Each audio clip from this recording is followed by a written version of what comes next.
የተለየ ብስጭትና ንዴት እንደነበረብኝ ያወቅኩትኝ ዩኒቨርሲቲ ነው።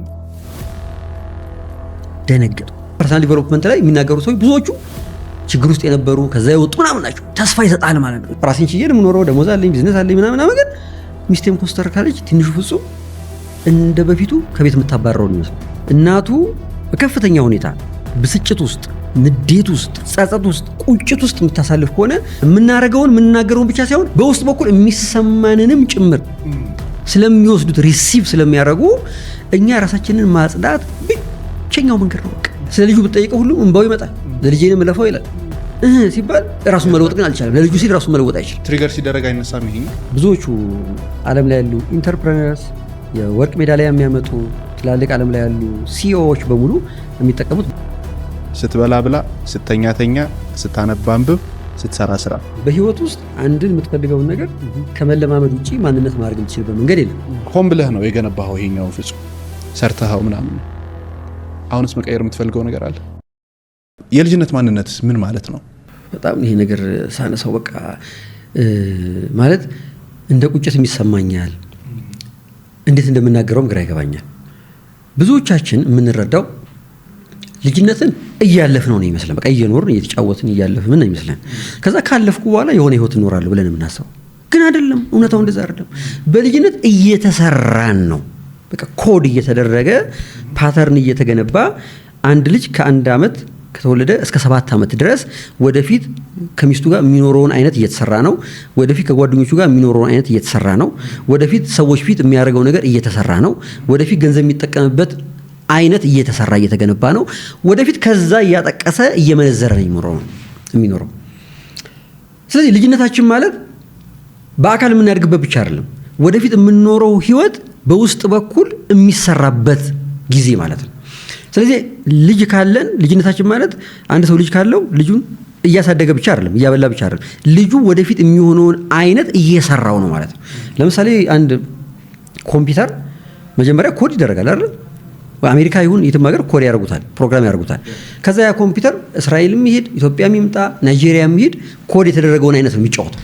ትችላለህ ከዛ በኋላ መቀየር አትችልም እኮ። በቃ ፕሮግራም አድርገውታል። በቃ ወርድ ነው፣ ኤክሴል ነው፣ ፓወርፖይንት ነው። አንተ መሀል ላይ ፒሲውን ስለገዛኸው የፓወርፖይንት ስራ መቀየር ትችላለህ እንዴ? ፓወርፖይንት መቀየር አይቻልም፣ ወርድ መቀየር አይቻልም። በልጅነታችንም እንደዚህ ነው። እንደውም ሳይንሱ የሚለው አሁን አንድ ሰው በእናቱ ማህፀን እያለ ጭምር ኮድ ይደረጋል። እናቱ በከፍተኛ ሁኔታ ብስጭት ውስጥ፣ ንዴት ውስጥ፣ ጸጸት ውስጥ፣ ቁጭት ውስጥ የምታሳልፍ ከሆነ ወደ ልጁ ያ ፓተርን ዳውንሎድ ያደርጋል ማለት ነው። ስለዚህ ሰብኮንሽስ ማይንድ ውስጥ ያ ነገር ዳውንሎድ እያደረገ እናቱ የምትሆነውን ነገር በፓተርን ያውቀዋል ልጁ ማለት ነው። አይነቱን እያወቀው ነው የመጣው። እናቱ ደግሞ በጣም ደስተኛ፣ ሪላክስ የምታደርግ፣ የምትጸልይ፣ የምትዘምር ከሆነች ደግሞ ያ አይነት ፓተርን ወደ ልጁ ቀድሞ እየገባ ይመጣል ማለት ነው። አሁን ዓለምና አጅሬው ይተባበሩና ያው አጅሬው ብሎ ዳቢሎስ ነው ስሙን ላለመጥራት አጅሬው ይተባበሩና ሰውን ማጥመር ነው ስራቸው። ሰውን እዚህ ምድር ላይ ለማሰቃየት እንደፈለገ መጠቀሚያ ለማድረግ ስለሚፈልግ ማጥመድ የሚጀምሩ ከእናቱ ማህፀን። እናትና አባት እንዲጣሉ ያደርጋል፣ እንድትጮህ እንድትበሳጭ ያደርጋል። ልጁን ያገኘዋል። በእነሱ ብስጭት ውስጥ ልጁን እያጠመዱ ነው። ከዛ ካመለጠ ደግሞ ሲወለድ ጀምረዋል ማለት ነው። ስለዚህ ከዛ ጀምረን እየተሰራን ነው ማለት እየተሰራን ነው። የሚገርም እንደው አንድ ቆንጆ ምሳሌ አለ። ይሄን ሳስተምር አንድ ቀን አንድ ልጅ እጇ እንዴት ታደርጋለች ትላለች። በቃ እና ልጠይቃ ስል ቆይ በቃ በኋላ እነግርሃለሁ ትለኛለች።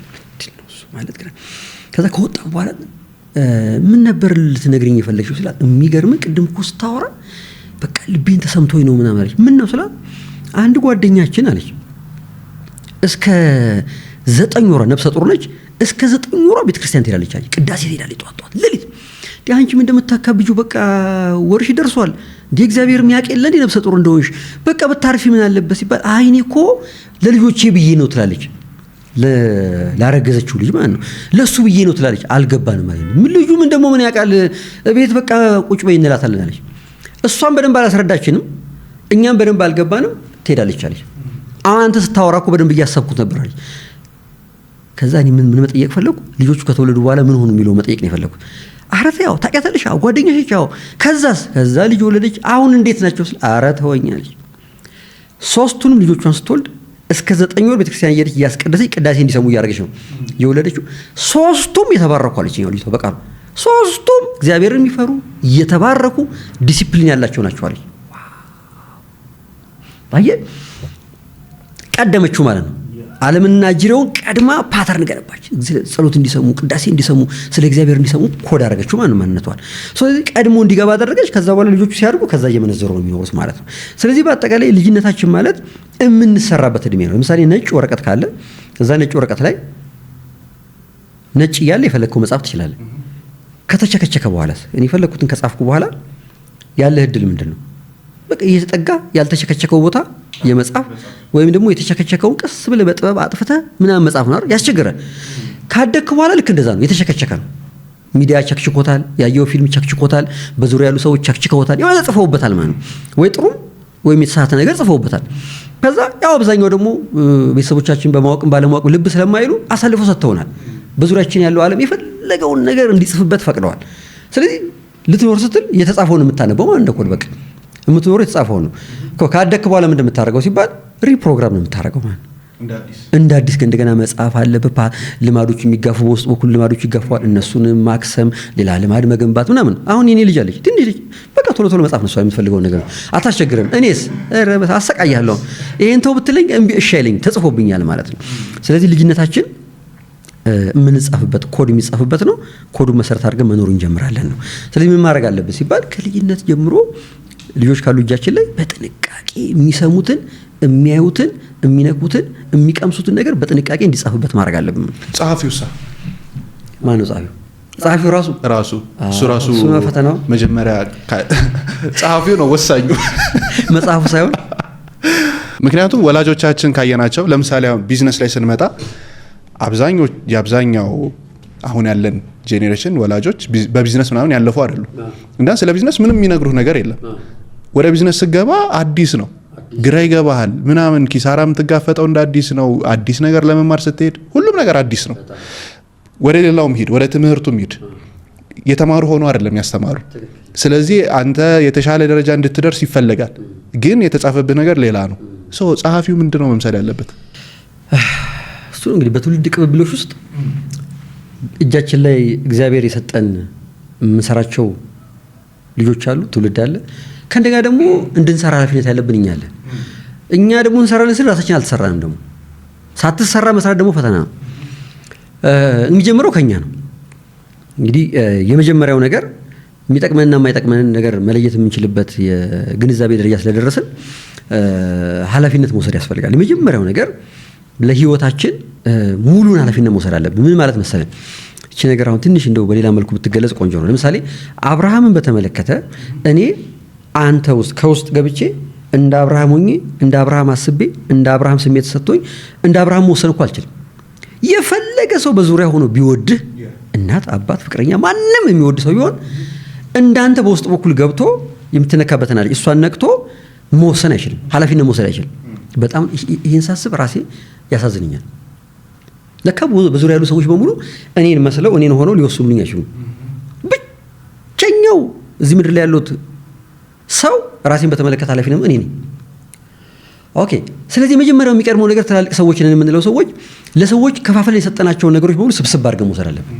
ሰጥተናል ለሆነ ሰው፣ ለሆነ ለመንግስት፣ ለሆነ ከአጎት ዘመድ፣ ለሆነ ሚዲያ ላይ ላለ ሰው አከፋፍለን እኛ ከ100% የሆነች 15-20 ኃላፊነት ይዘን ቁጭ ያልነው ማለት ነው።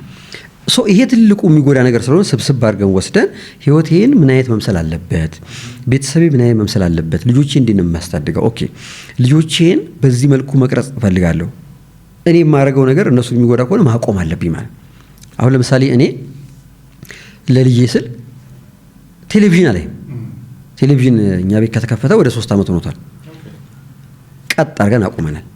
ለምንድን ነው ያቆምነው ሲባል በጣም ጥንቃቄ ስለሚፈልግ ነው። የተገኘው ነገር በሙሉ ልጅ ውስጥ ይገባል። ቅድም እንዳልኩ ልጅ ውስጥ ገባ ማለት ደግሞ በኋላ ትኖረዋለች ማለት ነው። ስለዚህ መምረጥ ስላለብን መርጠን በጥንቃቄ ወይ ዳውንሎድ አድርጌ የሚጠቅማትን ነገር አሳያለሁ እንጂ የተገኘውን ነገር እንዳታያቆም። እኔ ግስ ለሷ ስለ እኔ ማቆም ያለው ማለት እኔ እኮ መምረጥ እችላለሁ አይደል? ስለዚህ እኔ በሌለው ጊዜ ሳትመርጥ ስለምታይ እኔ አቆም ያለው ዋጋ ከፍያለሁ ማለት ነው።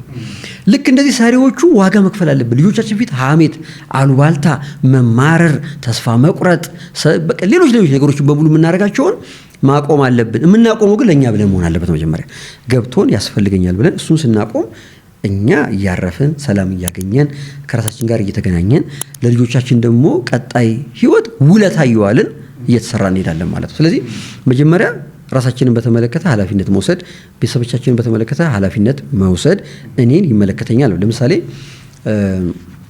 እግዚአብሔር ለኔ ህይወት ሲሰጠኝ ይሄ ህይወት ለኔ ብቻ የተሰጠ ነው። እኔው ብቻ ኖሬ እኔው ብቻ መጨረሰው ህይወት ነው።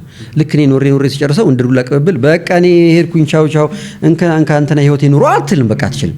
ከዛ አንዳንዴ ደግሞ አብርሃም እስቲ ቀየረኝ ህይወት አንዳንዴ አንተ ኑረው እስቲና ያንተ ልኑረው ብዬ መውሰድ አልችልም። ለኔ ብቻ የተሰጠ ህይወት ነው። ስለዚህ ያንን ህይወት ምን አይነት ህይወት መኖር አለብኝ የሚለውን በተመለከተ ለብቻ ነው ኃላፊነት መውሰድ ያለብን። ሶስቱን ኃላፊነት ከወሰድን ራሳችን ላይ ከሰራን ልጆቻችን ላይም መስራት ቀላል ይሆናል። እኛ ግን ኃላፊነት ካለ ብዙ ሰው እንደሚያደርገው አጥኝሻለሁ አጥኝ አንብቢ ብዬሻለሁ አንብቢ ጸልይ እሱ አይጸልይም እሱ አያነብም ጥሩ ትምህርት ቤት እንደዚህ እንዳታርቅ እሱ ግን ያደርጋል ስራ ቦታ እሱ ያደርጋል ልጆቹ እንዳያደርጉ ይሞክራል እኛ ይሄ አይሰራም በዚህ መልኩ አይሰራም እኛ የእውነት ከተለወጥን ልጆቻችን ኢነርጂያችንን ያነባሉ ተግባራችንን ያያሉ እንደምታውቀው በጣም በማየት ነው ደግሞ አረ በኢነርጂ የሚያቀሉ ልጆች ሰምታታቀም ምንድነው የሚወዱት ሰው አለ እንዲ ለይተው ከመጣ ሰው ምንም ሳያርጉላቸው ከረቤላም ሳይሰጣቸው ሳያወራቸው ይሄኛውን ይወዱታል ይሄኛውን አይፈልጉትም ኢነርጂ እኮ ነው የሚያወጡ በውስጥ በኩል ያለ ኢነርጂ አለ የሰው ልጅ ኢነርጂው እስከ 6 ሜትር ነው ራዲየት ያደርጋል የሚል ነገር አንብቤያለሁ እኔ የኔ ውስጥ ያለው ኢነርጂው እስከ 6 ሜትር ድረስ እንግዲህ ያካልላል ስለዚህ አንተ ጋር ይደርሳል አንተ ጋር ይገባል ከእንደገና ደግሞ የኔ የፊት ገጽታ የአይን ገጽታ የኔ ምናምን ልጆ ይጋባል ልጆች ደግሞ ንጹህ አይደሉ